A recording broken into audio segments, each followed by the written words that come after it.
আমাদের বাড়িতে আলুর দম মানেই নিরামিষ আলুর দম। এই আলুর দমটা কচুরি বা লুচির সাথে পারফেক্ট কম্বিনেশন।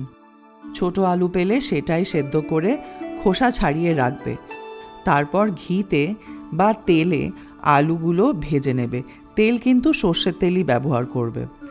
এখানে একটু নুন, হলুদ গুঁড়ো আর লঙ্কার গুঁড়ো দিয়ে ভাজবে। তাহলে আলুগুলোতে একটা ভালো রং এসে যাবে। আর এইভাবে আলুটাকে ভাজলে তাহলে মশলাতে দিলে ভেঙে যাবে না।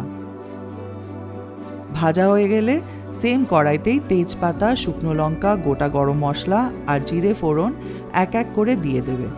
বেশি করে আদা কুচি দিয়ে ভেজে নেবে। আদার গন্ধ খুব ভালো লাগে। এরপর এতে একটা বড় টমেটো পিষে নিয়ে দিয়ে দেবে। টমেটো পেস্টটা নাড়াচাড়া করতে করতে একটু পরে জিরে গুঁড়ো আর লঙ্কার গুঁড়ো দিয়ে দেবে। আমি কাশ্মীরি লঙ্কা ব্যবহার করি, খুব একটা ঝাল খেতে পারি না। মশলাগুলো 3 থেকে 4 মিনিট ভেজে নেওয়ার পর ফেটিয়ে রাখা দই দিয়ে দেবে। এবার দই ভালো করে মশলার সাথে মিশে গেলে আঁচটা একটু বাড়াতে পারো, তবে কম রাখাই ভালো।